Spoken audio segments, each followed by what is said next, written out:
My name is Jeff Cross. I'm the media director for CleanFacts. I'm here with cousin Ed Cross, or is it brother Ed? Cousin, brother, everything. No, we're not really related, but Yeah. we share the same last name. Ed, you are an attorney who works closely with the RIA, and we're at the RIA show right now. Yes. As people can see in the background, registration is very slow because everyone's already here. Right? You've looked out at, what, thousands of people from the Yep. stage. Right. It's going well. It is. What a great event. And Christy Cohen and Claire McNabb have done a magnificent job of making this such a huge success. I'm so proud to be part of it.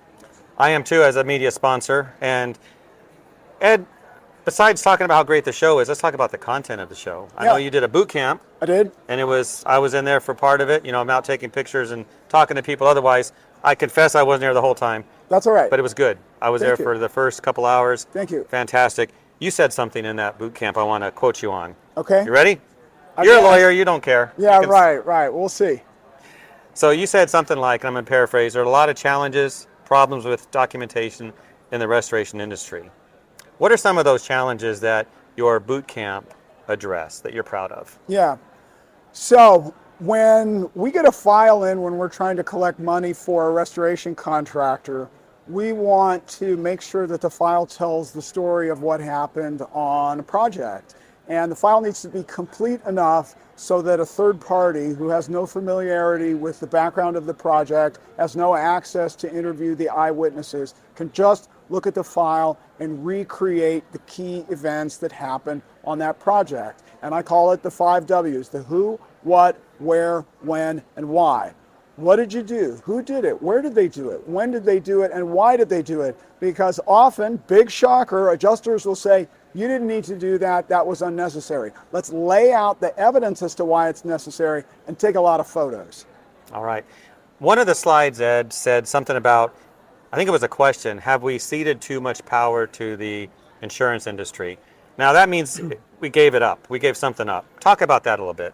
Yeah, so with the progression of standardized pricing platforms and the other organizational efforts by the insurance industry, the restoration industry has slowly given up a lot of authority. Name one other sector of the construction industry where the prices are set by a third party. And that's in essence what happens on so many of these projects. We see email after email from adjusters saying, we're only going to pay Xactimate prices. Well, in many cases, the Xactimate prices don't represent accurately what a restorer's true costs are to perform a job. And we were so happy to have on the stage this morning at the RIA Town Hall, the president of Verisk Property Estimating Solutions, the company that publishes Xactimate, to explain that Xactimate prices are not intended to be used globally, that they should be customized where the circumstances warrant that, and where adjusters, and for that matter, anybody else, should not be prohibiting restorers from modifying the prices where there's some factor that warrants it. The market conditions, the demand, the needs of the customer, or any other factor would warrant the use of a different price. Okay, very good. I've been in this industry a while, so have you, and we've seen complaints and comments about pricing software, as you mentioned, in a negative connotation. Are you seeing an emerging solution? Are you seeing the light at the end of the tunnel? Not the train coming, but a solution. Yeah, absolutely. We believe that a paradigm shift is underway. More and more contractors are customizing their pricing because they find when they go and they look at material prices sometimes in Xactimate and they compare that to what their local Home Depot or their supplier is charging, some of those material prices are way too low. Those need to be adjusted. On the labor side, we have the same thing going on. Xactimate presumes that a certain labor wage is being paid. We have dozens of clients, we've examined this for them, and we have found out in virtually every situation, the labor wage that they're paying to their people is higher than the wage that's presumed in Xactimate. Therefore, the pricing needs to be customized in the way that was described this morning by Aaron Brunko, who's the president of the Xactware organization. Yeah, I've heard him speak a few times. It seems refreshing what he has to say. Maybe you don't see it that way, or do you? You see what he says as... So it was incredibly refreshing that on 2 days' notice, that I was able to persuade him to change his plans for Good today job. and get onto a plane to fly to Dallas and come meet with us. And we're very grateful to him for making the apology that he made publicly for the issue that happened last week with the Exactware user license agreement. And he explained to us what happened. And I believe that he's going to be paying closer attention to these things going forward. You know, the RIA pricing task force, independent pricing task force, and I have bi-monthly meetings with the Exactware people, as well as with the CoreLogic people, and we bring to them the concerns that restorers are having about these pricing platforms. And we have lively discussion. We have robust discussion with them about some of these points, and they're making some changes, and we outlined some of those changes on the board this morning. Okay, now you mentioned an issue that happened recently. Can you explain that briefly, what that was? Yeah, sure.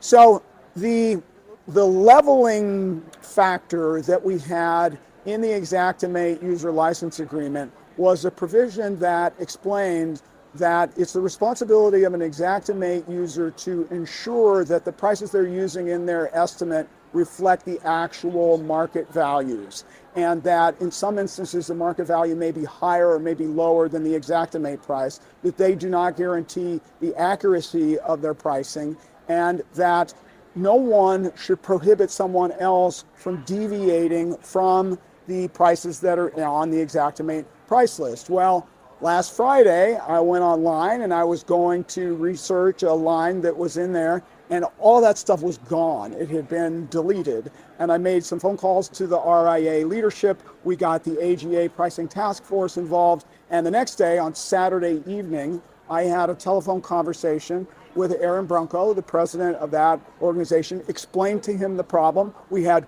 robust discussion over this point. And Aaron agreed to have that language restored, put back into the contract, because he hadn't realized how important it was to restorers to be able to point to that, because it explains the intent of Xactimate. I said, we need you to come to the International Restoration Convention in Dallas, explain what happened to the members, explain what you've done about it, and we can talk a little bit about the collaboration and the ongoing dialogue that we have with Verisk. Nicely done.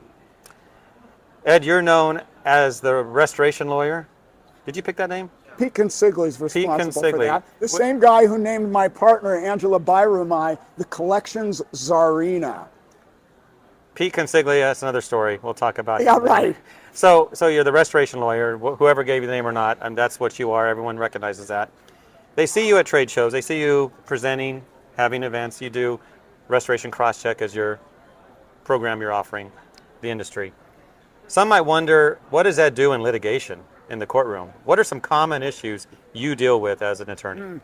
So one of the big common issues is we have adjusters who are chopping down invoices and marking things off and refusing to pay for things without having their own supporting documentation for it. They'll make allegations that, hey, the IICRC standards don't require this, or they'll point to something. We say, give us your supporting documentation. A lot of restorers don't recognize this concept of supporting documentation is a two-way street. As a matter of fact, according to the claims handling regulations, there is a duty of transparency on the part of the insurance company. They have a higher duty of transparency than restoration contractors do. So when they come to you and they say, hey, we're not going to pay for this item, or that's the cost of doing business, say, okay, show me where it says that in the policy. Show me where it says that in the law. What documentation do you have in support of that? And in many instances, they'll back down.